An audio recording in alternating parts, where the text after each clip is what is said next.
వాస్తురీత్యా మీ ఇంట్లో ఉన్న ఎలాంటి నెగిటివ్ ఎనర్జీకైనా క్షణాల్లో రెమెడీ ఇవ్వబడును. మీ ఇంటికి ఎలాంటి డ్యామేజ్ లేకుండా తక్షణమే పూర్తి పరిష్కారం. నమస్తే, welcome to Suman TV. Hidma Maoist అగ్రనేత హిడ్మా ఎన్కౌంటర్తో మావోయిస్టు పార్టీ ఇక పూర్తిగా కకావికలమైపోయినటువంటి పరిస్థితి ఉందా? 2 రోజుల్లోనే 13 మంది హతమయ్యారు. చాలామంది మావోయిస్టులు లొంగిపోతున్నటువంటి పరిస్థితి ఉంది. ఇక అడవుల్లో తుపాకీ మోత పూర్తిగా ఇక మోగబోతుందా? మావోయిస్టు పార్టీ ఇక అంతమైనటువంటి సూచనలే కనిపిస్తున్నాయా? దీని గురించి మనం మాట్లాడదాం. ప్రస్తుతం లైవ్లో జాయిన్ అయ్యారు మాజీ మావోయిస్ట్, అలాగే హిడ్మా సహచరుడు క్రాంతి. వారితోనే మనం మాట్లాడదాం. హిడ్మాతో కూడా మంచి అనుబంధం ఉంది వారికి పార్టీలో ఉన్నప్పుడు. సో ఆయనతోనే మాట్లాడి అన్ని విషయాలు తెలుసుకుందాం. 4 సంవత్సరాల పాటు మీరు కూడా అడవిలో ఉన్నారు. హిడ్మా టీంతో కలిసి పనిచేసినటువంటి పరిస్థితి ఉంది. ఈ 4 ఏళ్లలో హిడ్మాతో ఉన్నటువంటి మీరు మరచిపోలేనటువంటి ఒక జ్ఞాపకం ఏదైనా ఉందా? మర్చిపోలేనటువంటి జ్ఞాపకాలు క్యాంప్‌లో ఉన్నప్పుడు మనం ఈ పులప్స్ అంటాం అన్నమాట. ఇట్లా వెపన్ ఇట్లా లేపి కొట్టేటువంటి ఇవి ఉంటాయన్నమాట. మనం 2 చేతులతోటి వెపన్స్ ఇట్లా లేపి పులప్స్ అంటాం దాన్ని. పుషప్స్ అంటారు వాటిని.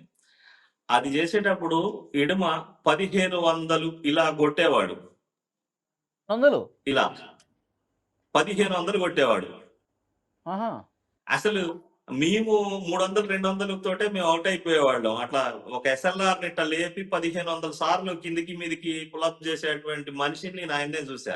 తర్వాత ఒక ఈత చెట్టు ఈ ఈ మనం ఒక 2 మీటర్ల ఈత చెట్టు ఉంటే, ఆ ఈత చెట్టు దగ్గరికి మొదట్లో కూర్చొని 2 అటు ఇటు ఆ ఆకులు తీసుకొని నడుము కట్టుకొని పైకి లెగిస్తే కూకటి వేళ్లతో సహా ఆ ఈత చెట్టు పెకిలొచ్చేదనమాట. అంటే అంత బలశాలిగా, అంత బలమైన మనిషిగా మనకి ఇడుమా కనపడేవాడు. ఎక్సర్సైజ్‌లో గాని, లేదనుకుంటే మనకు ట్రైనింగ్ ఇచ్చే దగ్గర గాని, ఎక్కడా కూడా నీరసపడడం గాని, లేదనుకుంటే అలసిపోవడం గాని ఉండేది గాదు. ఆయనుంటే క్యాంప్ అంతా కూడా మంచి సరదాగా ఉండేదనమాట. ఓకే. అదే మనకు మర్చిపోలేనటువంటిది.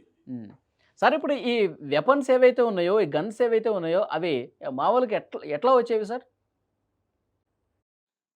అదే మీకు 2006, 2005లో అనుకుంటా బహుశా. 2005లో ఒడిశాలో కోరాపుట్టు, లేదనుకుంటే నయాగఢ్ 2 జిల్లా హెడ్ క్వార్టర్ల మీద కూడా దాడి చేశారు మావోయిస్టులు. 2 జిల్లా హెడ్ క్వార్టర్ల మీద దాడి అంటే అప్పట్లో సామాన్యమైన విషయం కాదు.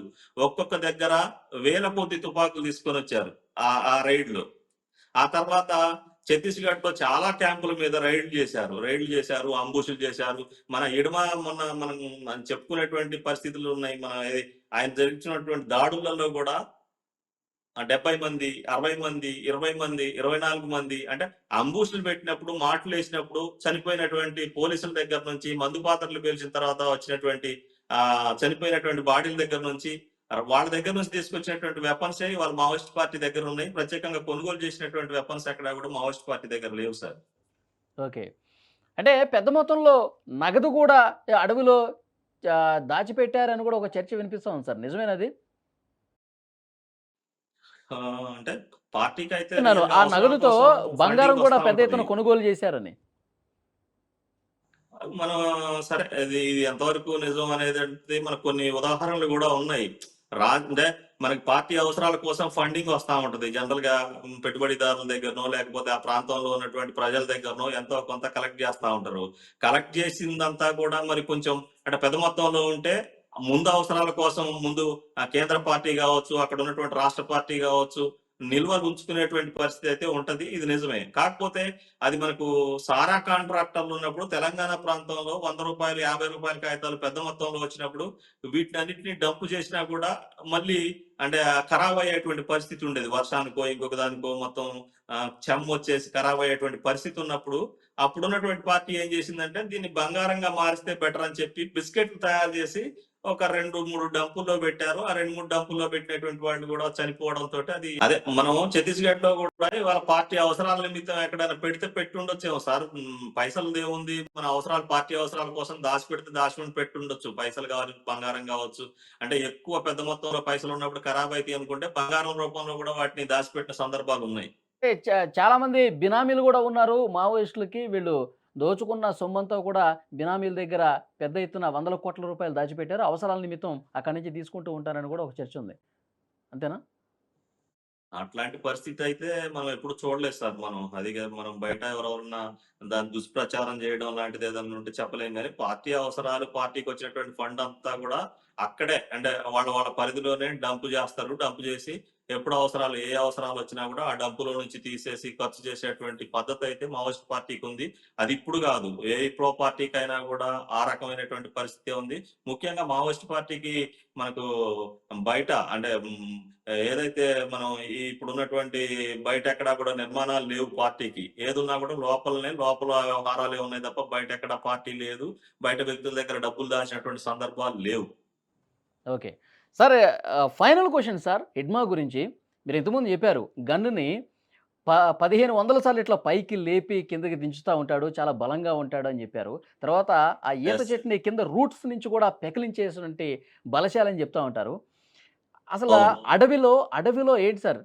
ఎలాంటి ఆహారం తింటారో అంత బలంగా ఉండటం కోసం? ఆయనే కాదు మిగతా మావోయిస్టులు కూడా ఆళ్ళ జీవనం సాగించడానికి ముందుకు పోవటానికి ఏమేమి వండుకుంటారు? ఎలా తింటారు? ఏంటి చెప్పండి ఒకసారి? అది నేచురల్‌గా మనకు ఆదివాసీలు నేచురల్ ఫుడ్డే. మనకేం లేదు. గ్రామాలలోకి మేము పోతే, ఆ గ్రామంలో పార్టీ కోసం తీసినటువంటి ఒడ్లు, బియ్యం లేదనుకుంటే అక్కడున్నటువంటి కూరగాయలే ఇచ్చేవాడు. ప్రత్యేకమైన ఫుడ్ ఏం గాదు. కాకపోతే ట్రైబ్స్‌లో అక్కడున్నటువంటి ఆదివాసీలలో ఆ జీన్స్ ఉన్నాయి. అంటే బలమైనటువంటి దారుఢ్యం కలిగినటువంటి కండలు లేదనుకుంటే చాలా బలమైనటువంటి వాళ్ళ శారీరక దారుఢ్యం మనకంతా గూడా కనపడతా ఉంటది. మనకులాగా చాలా తోటకూర కాడకలాగానో లేకపోతే సున్నితంగానో ఉండేటువంటి మనుషులు గాదు వాళ్ళు. అది వాళ్ళ బై బర్త్ వాళ్ళకి వాళ్ళ జీన్స్ నుంచి వచ్చిందే తప్ప మనకి ప్రత్యేక ఆహారం తీసుకుంటే వచ్చేటువంటిది గాదు అదంతా గూడా. అంటే అక్కడ అడవిలోనే వండుకునేవాళ్ళా? అంటే ఇప్పుడు మిలిటరీ క్యాంపులుంటాయనుకోండి. మిలిటరీ ట్రైనింగ్ క్యాంపులలో తప్పకుండా వండుకోవాల్సిందే అక్కడ. మిలిటరీ క్యాంపులలో బలమైనటువంటి ఆహారమే ఇచ్చేవాళ్ళు. పొద్దున పూట టిఫిన్ ఉంటుంది. మధ్యాహ్నం భోజనం గూడా చాలా బలమైనటువంటి అంటే మెనూ ఉంటది. ఇప్పుడు మనకి మిలిటరీలో ఏదైతే ఇప్పుడు పోలీస్ ట్రైనింగ్‌లో ఎట్లాంటి మెనూ ఉంటదో, మావోయిస్ట్ పార్టీ ట్రైనింగ్ క్యాంపులలో గూడా సేమ్ అట్లాంటి మెనూనే ఉంటదనమాట. పొద్దున ట్రైనింగ్ క్యాంపులు కాకుండా బలమైనటువంటి మామూలుగా ఎవరికి వాళ్ళు విడివిడిగా అట్లా ఎళ్ళిపోయినప్పుడు లేదు అడవిలో లేదు. మనకి సంచరిస్తున్నప్పుడు. అంటే మామూలుగా మీరు ఎవరికి వాళ్ళే మనం తిరిగే క్రమంలో ప్రజలు ఏది పెడితే అది తినటం తప్ప ప్రత్యేకంగా వంటలు చేసుకునేటువంటి పరిస్థితి లేదు సార్ ఎక్కడా గూడా. హ్మ్. ఇప్పుడు చిమ్మ అట్లా. చీకట్లో వర్షంలో కూడా అడవిలో ఎలా ఉంటారు సార్? అలాంటి పరిస్థితులు అంటే వచ్చినప్పుడు? వర్షాకాలం వస్తే మనకు టెంట్లుంటాయి. పాలిథీన్ కవర్స్ ఉంటాయి కదా! టెంట్లుంటాయి గదా! ఆ టెంట్లు ఎప్పుడు గూడా క్యారీ చేస్తా ఉంటది. ఒక్కొక్క దళం వాళ్ళ వాళ్ళ అవసరాలు అంటే ఒక ప్లాటూన్ ఉంటది. ఇప్పుడు కంపెనీ ఉందనుకోండి. కంపెనీలో 4 ప్లాటూన్‌లుంటాయి. 4 ప్లాటూన్‌లో సెక్షన్‌లుంటాయి మళ్ళీ. ఒక్కొక్క సెక్షన్, ఒక్కొక్క ప్లాటూను ఎంతవరకు సరిపోతదో ఆ టెంట్లు అంటే కొలతలుంటాయి గదా! 14x16, 18x15 ఈ కొలతలను బట్టేసి అందరూ ఒక దగ్గర ఉండడం కుదరదు కంపెనీ అనంటే.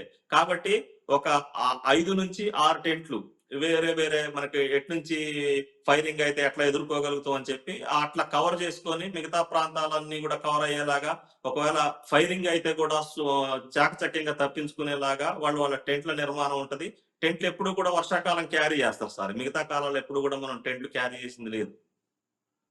అంటే ఆ టెంట్లు వేసుకున్నప్పుడు ఇప్పుడు ఈ డ్రోన్ కెమెరాలతో అవన్నీ గూడా చిత్రీకరించబడి వాళ్ళు ఎక్కడున్నారో, ఎంత దూరంలో ఉన్నారో అర్థమైపోయి ఈ విధంగా కూంబింగ్ విస్తృతంగా జరుగుతుందని భావించాలా? అయితే ఇప్పుడు నేను చెప్పినట్టుగా 2003, 2004 తర్వాత ఇట్లాంటి డ్రోన్‌లు, తర్వాత హెలికాప్టర్‌లు టెక్నాలజీని ప్రభుత్వం వాడింది తప్ప, అంతకుముందు అక్కడ మావోయిస్ట్ పార్టీ బహిరంగంగా గ్రామాలలో తుపాకులేసుకొని తిరిగి అక్కడ చెక్ పోస్ట్‌లు పెట్టి ఆఫ్ జేసి వచ్చే పోయే వాళ్ళని ఎవరు, ఏంటి వివరాలు రాసుకునేటువంటి పరిస్థితి ఉండేది. పోలీసు గూడా ఆ రోజు అంటే క్యాంపులకు కూడా ఆహారం వెళ్ళేటువంటి పరిస్థితి ఉండేది గాదు. హెలికాప్టర్ నుంచి ఆహారం తీసుకొచ్చుకోవాల్సినటువంటి పరిస్థితి ఉండేది. లేదు ఒక 2 కిలోమీటర్లు వెళ్ళడానికి వాళ్ళు 2, 3 గంటలు ఫోర్స్ పెట్టుకొని, ట్రాక్టర్లు పెట్టుకొని చాలా జాగ్రత్తగా ఆహారాన్ని తీసుకుపోవాల్సినటువంటి పరిస్థితి ఉండేది ఆ రోజులలో. ఓకే. సో, నెక్స్ట్ పరిణామాలు ఎట్లుంటాయో చూద్దాం సార్. మంచి ఇన్ఫర్మేషన్ ఇచ్చారు క్రాంతి గారు.